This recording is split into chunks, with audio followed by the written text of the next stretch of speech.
Madame Malvaux, vous êtes présidente du GDSB. Voilà 2 ans que notre département est confronté à la résurgence de la tuberculose bovine. De nombreux chantiers ont été engagés par la profession sur ce sujet. Selon vous, lequel marque la plus grande avancée ? La plus grande avancée, c'est effectivement l'obtention de l'abattage sélectif sur le département depuis septembre 2013. En effet, jusque-là, on était sur une politique d'abattage total. L'abattage partiel était seulement une dérogation sur le département de la Côte d'Or et de la Dordogne. Et puis, vu la résurgence sur notre département, on a pensé qu'il serait bien d'obtenir de l'abattage partiel parce qu'on trouve que c'est important que l'éleveur puisse avoir un choix dans la décision d'éradication de la maladie dans son cheptel. Donc l'abattage partiel, ça permet à l'éleveur de conserver une partie de son cheptel et de pouvoir continuer par la suite une fois que la maladie est éradiquée. Donc c'est l'ensemble de la profession qui a réussi à obtenir cet abattage partiel et puis aussi l'appui de nos politiques qui ont appuyé au niveau du ministère et du Parlement pour obtenir cet abattage partiel. Et depuis le mois d'août de cette année, l'abattage partiel est autorisé sur l'ensemble des départements français. Donc c'est vraiment une grande avancée qu'on avait obtenue sur le département en 2013 pour la gestion de la tuberculose. Comment la profession accompagne-t-elle les éleveurs touchés par l'abattage de leurs troupeaux ?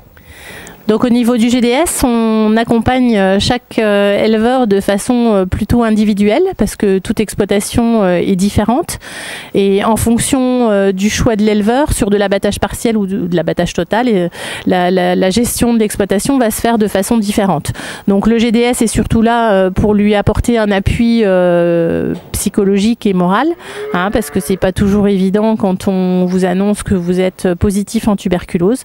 Donc notre rôle il est d'être présent auprès des éleveurs pour les aider sur toutes les tâches administratives et puis de répondre à toutes ces questions quand il en a et essayer de lui apporter un maximum d'appui possible et puis de faire appel aussi à d'autres OPA si on a besoin. On va penser à la MSA, on va penser à la FEDE quand on a besoin de points bien particuliers sur certains dossiers. Donc notre rôle il est surtout un accompagnement auprès de chaque éleveur et adapté en fonction de chaque exploitation. À la FEDE, à quel niveau vous intervenez auprès de ces éleveurs ? Avec le GDSB, nous sommes sensibles à la situation morale difficile à laquelle sont confrontés les éleveurs concernés. C'est notre rôle syndical d'être présent à leur côté et de ne pas les laisser dans l'isolement. Dans ces moments difficiles, il est important que tous les éleveurs témoignent leur solidarité. Demain, chacun d'entre nous peut se trouver dans la même situation. Les règles de calcul des indemnités d'abattage posent aussi problème. En attendant une réforme de l'indemnisation qui est en cours de négociation, la Fédération a décidé d'apporter son accompagnement juridique aux éleveurs qui contestent légitimement le montant de leurs indemnités.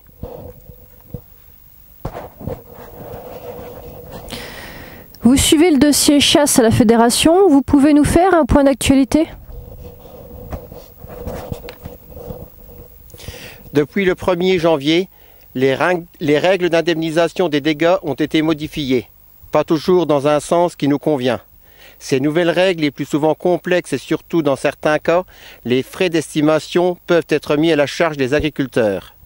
Pour la Fédération, ce n'est pas acceptable. Nous avons convenu avec les chasseurs que la première facture ne serait pas exigée aux agriculteurs. Mais sur le fond, nous souhaitons une révision de cette règle. Ensuite, il y a les dégâts de sangliers. La situation départementale est à peu près maîtrisée, mais nous déplorons que le comportement d'une petite minorité des sociétés de chasse que l'on peut qualifier de chasse commerciale empoisonne la vie de tout le monde et particulièrement des agriculteurs locaux. Alors, disons-le clairement, il va falloir, avec l'aide de l'administration et de la Fédération de chasse, mettre ces récalcitrants au pas. Le plaisir ou les intérêts financiers personnels ne doivent pas passer avant le travail des agriculteurs. Cela, nous ne l'accepterons pas. La classification de certaines espèces animales sur la liste des nuisibles est de plus en plus difficile. Comment la Fédération peut-elle agir ? Depuis 3 ans, la procédure de classification, c'est compliqué. Contre notre avis, celui de la Fédération de chasse et du préfet de l'époque, le ministère a supprimé les tourneaux de la liste des espèces nuisibles dans notre département. Cette liste est de nouveau en cours de révision et nous craignons que devant la pression des associations de protection de la nature, ce soit le corbeau et la corneille qui cette fois passent à la trappe. Nous devons démontrer que ces espèces causent un réel préjudice économique à l'agriculture. Et cela ne nous pourrons y parvenir qu'avec le maximum d'attestation de dégâts des agriculteurs. Il est donc indispensable que tous les exploitants déclarent leurs dégâts auprès de la FDSEA. Ce n'est pas comme ça que nous pourrons maintenir la liste des nuisibles. Soyons collectifs et solidaires. Et le loup, on en parle beaucoup en ce moment. Le loup est une espèce protégée par la Convention internationale de Berne. On sait qu'il est aux portes des Ardennes et qu'il a peut-être même déjà passé la porte. Dans un premier temps, nous avons sensibilisé le préfet sur ce danger et celui-ci a mis en place une cellule de veille. C'est une première étape. La fédération de son côté fait des prélèvements afin d'analyser chaque fois qu'une suspicion sera signalée. Nous voulons connaître la vérité malheureusement. L'hypothèse la plus probable, pour ne pas dire une certitude, la Fédé demandera en œuvre des moyens de destruction autorisés par la loi. Il n'est pas question de laisser nos cheptels ovins décimés par ce prédateur. Nous y serons vigilants avec la Fédération des éleveurs de moutons des Ardennes, qui bien évidemment est fortement impliquée sur ce dossier.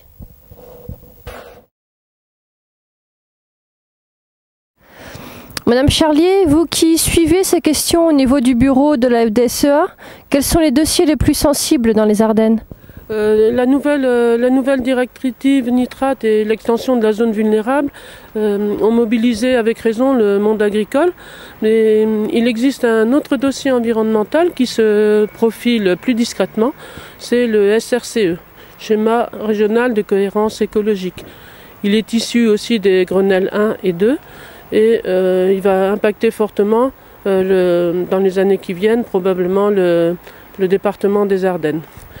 Donc la Champagne-Ardenne est en train de finaliser ce dossier. Le département des Ardennes étant très concerné, la FDSEA et la Chambre d'agriculture m'ont chargé de suivre ce dossier. Ce dossier il est très volumineux, il fait plus de 1000 pages, il y a eu de nombreuses réunions, donc je vais vous résumer un petit peu tout ça. Trame bleue concerne le réseau aquatique, les cours d'eau et les milieux humides. Trame verte concerne les forêts et les milieux ouverts prairiaux. La DREAL qui est chargée du dossier a procédé comme suit. Elle a tracé sur des cartes au 100 millième des réservoirs et des corridors de continuité de biodiversité. Elle n'a pas eu le temps de tout vérifier sur le terrain. Nous avons reçu les cartes au mois de septembre 2014, il y a deux ou 3 mois. Nous nous sommes aperçus qu'il y avait des erreurs, que certains réservoirs prairiaux avaient été dessinés sur des zones de grande culture. Nous avons eu des discussions constructives avec la DREAL et à la suite de ça, nous avons obtenu que 6 réservoirs sur les 15 litigieux soient supprimés.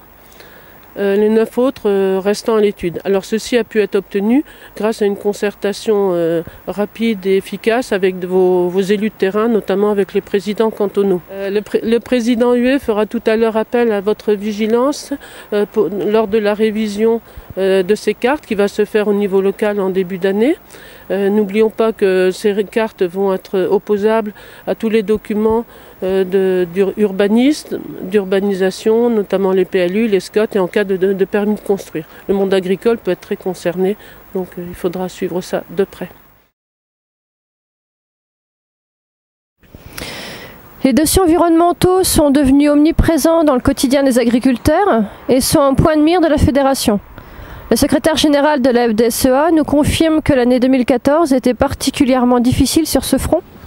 Oui, difficile, c'est le mot qu'on peut employer. Je dirais que c'est même un moindre mot. Aujourd'hui, on se rend compte que la problématique environnementale prend le pas même sur les problématiques économiques. On sent aujourd'hui sur l'ensemble des filières, l'ensemble des productions, une pression un peu de plus en plus forte, un lobbying environnemental qui, je dirais, a une incidence aujourd'hui sur tout un tas de réglementations qui impactent fortement notre activité d'agriculteur. Alors c'est vrai que grâce à l'action de la Fédé et de la FNSEA, on a pu, je dirais, sur certains dossiers limiter la casse. Je pense notamment à l'interdiction d'épandage de produits phyto dans une zone de 200 mètres autour des habitations, où finalement on est revenu un peu plus de bon sens. Mais je dirais qu'il y a un certain nombre de dossiers aujourd'hui qui sont encore sur la table et qui posent souci.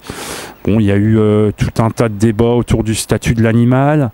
Je dirais qu'on sent qu'à chaque fois la problématique et le lobbying environnemental n'est pas bien loin.